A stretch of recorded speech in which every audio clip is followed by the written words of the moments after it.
This portion is brought to you by VA Bootcamp. So, what is the VA Bootcamp? As you say, well, this is an online course and coaching program to help get you your first online gig. It contains all the lessons, best practices, and guidance and coaching to help you be successful online.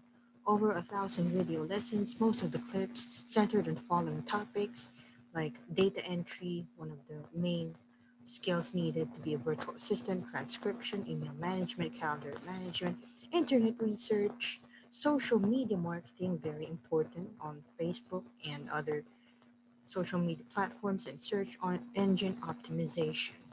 So enroll now. Here's the link. It's also found on the description box for you to click. Thank you. Welcome to Reddit Stories, featuring stories from the section or subreddit Tales from Retail. So, main story will be how a shoplifter snaps because he can't shoplift anymore. So, first story is from One True Sneaks, wherein it says, "Yes, I have to ID your daughter, even if the wine is for you. She's the one with the money." So, not sure what place this happened, but it might give us a little idea about how grocery shopping works in their area. So, let's begin. One thing about the company I work for, everyone gets ID'd for alcohol. Everyone. You could be 90 years old and riding in the scooter. You could be someone I've worked with and sold a box of beer to twice a week for the last 5 years. It doesn't matter. No exceptions. However, it's only the person paying who needs to show ID. And our registers make us scan the ID to verify the age. A while back, I was watching my store's self checkout when two ladies come up to one of the stations, one older and one younger. They start scanning their items, then I hear the ping of the register calling for my attention. Turns out they had a bottle of wine. As I start to sign into employee mode, I tell the ladies I'll need to scan an ID from whoever's paying.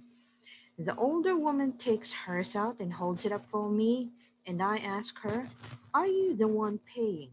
Side note, during the entire encounter, the younger woman never said a single word.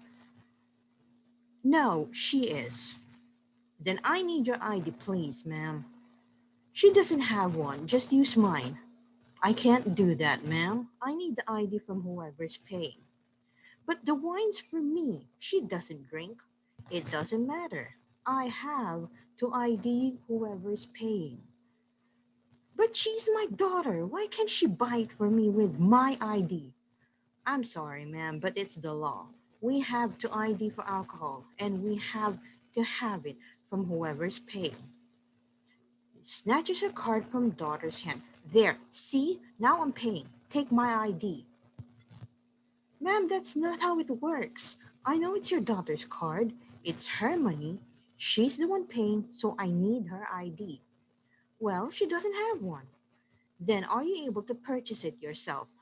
"No." "All right, I'll take it off your order then." I remove the wine from her purchase, go put it in the go backs bin, and quietly relish in her surprised Pikachu face and the glare I got when I wished them a nice day once they were done. Well, most of the comments from this post at Reddit earned a lot of good feedback and a lot of horror stories that involved some entitled or at least feeling entitled customers. So, yeah, something I cannot relate to because I live in a country where we can only provide our IDs and prove that we are employed. Not sure if that would be enough to prove that we are of legal age, but yeah, perhaps that would be enough, especially if you work in a rather high profile um, institution, then you'd be verified as someone working of legal age. So there. So moving on to our next story, the one that you definitely clicked this video for.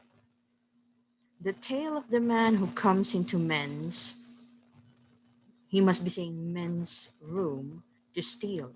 Story by Cutlass Kitty. So this might be a long one. I'm in mobile, or mobile, depending on where you're located. So please excuse any errors. So I work in a popular clothing store in the UK, which has a men's department all on one floor. Since before I even began working here, we would have this one guy coming often to steal stuff. He would come in with an empty bag and leave with a full one. Unfortunately, the men's floor is often left unattended, understaffed, I suppose. So for a while, this was very easy for him. His old method was to go into the fitting rooms on that floor, somehow burn off the security tags, not fully sure how, but we go in after he's been there and there's tags everywhere. And one time he forgot his lighter. However, right now all our fitting rooms are closed. This means he can't go into the fitting rooms to stuff things in his bag. So if there's anyone manning the floor that can keep an eye on him, he can't steal. To paint a picture of this guy, he has two main traits. He always wears a hat, often ones he stole from the store, and he always tries to act like a real customer. The latter has always been annoying. He'll call you over to ask stupid questions just to pretend he's an actual customer. Some examples are asking the price on clearly tagged items, asking where men's is, sir, you're there all the time, and asking me what leggings are when standing next to leggings. He was once shopping for jeans and asked a coworker which he should get, and when asked what occasion they're for, he said they're for a party, and that said party was renting out Ferraris and driving about in them. Yeah, sure. LMAO. Up until not long ago, I find him annoying but not worrying. He wastes a lot of time. He spends hours down in men's department, asks stupid questions, and makes a mess, assuming to try and distract you. But then that changed. The rest of this happened a few months ago. There was a week where he was in every single day. But by this point, the store manager was aware of him, so she made it so the men's floor was staffed all the time, no matter what. On about the fourth day of coming in a row, he started to get antsy since he was so used to the floor being unmanned. He started asking coworkers how long they'd worked there and where they live. Then he went from harmless weirdo to threatening real fast. We have one manager who I'll call Audie, who takes her job very seriously. If she's on shift and is told he's there, she will drop everything to go to men's and keep an eye on him. A close eye. And you can tell he hates her. One day he's back on men's, I think this is day 6 in a row, and he tells my coworker, you know that foreign girl? I hate her. She should be careful because she doesn't know what I'm capable of. Yikes. A very annoying part is we had to tell our manager, a different one to Audie, that she needs to tell the store manager this. He's in the next 2 days after that, because this is retail and managers never do anything. At this point, I go on holiday for 2 weeks. When I come back, I ask my coworker if I miss anything exciting. She tells me the following, and this is where it gets more mental. He threatens 2 more staff members to their faces. He tells one of them that he's going to kill them and another that he's going to destroy her.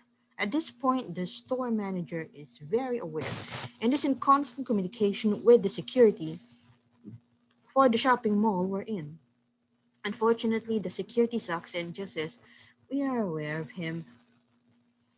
He keeps coming in and is acting more and more unhinged. Store manager tells him he needs to leave. He refuses. Security gets him out. He comes back. She tells him to leave. He says he won't and says to call the cops. So she calls the cops. One woman cop shows up and is trying to get him to leave. He refuses. The cop keeps insisting. He tries to punch her. She calls for backup. A lot more cops show up and they manage to drag him up the stairs and out the shop. The store manager has to lock the doors as he tries to keep getting in. He's still trying to fight the cops, so more backup is brought in until there's 10 cops. He is trying to fist fight all 10 cops. In the end, they pin him against the glass doors to the shop in front of all the customers inside and arrest him. And he gets taken away. He hasn't been back since, thank God. Too long didn't read. Man gets angry he can't shoplift anymore, threatens multiple staff, then tries to fistfight 10 cops. And the comment section for that thread were obviously concerned that you're just going against one man. Why all 10 cops? Why? It sounds overkill at that. So the person who posted this story, cute last kitty or cut last kitty, uh, he or she tried to explain how the police are not allowed to use any weapons whatsoever or something to that effect, to make sure that they get to pin down the suspect without using any excessive force, although 10 cops sounds like excessive force in itself. So no mention about guns, no mention about um, the bar or the baton. I still call it the bar occasionally because there's, well, we don't always use the English equivalent of that term here in the Philippines. So no mention if that was used. They simply mentioned that it took 10 cops to neutralize him. So yeah, he must be someone, that guy, that shoplifter must be someone big. So do you agree that for one shoplifter, all 10 cops are needed to neutralize him? Just post in the comment section. I'd appreciate a lot of suggestions. I'm checking out which other threads in Reddit can I use for reaction purposes or for reading solely. Um, Hopefully, I'll be seeing you again as well on the next video. And don't forget to like, share, and subscribe to our channel. We'd be expecting you on the next video. Thank you and have a nice day. Bye bye.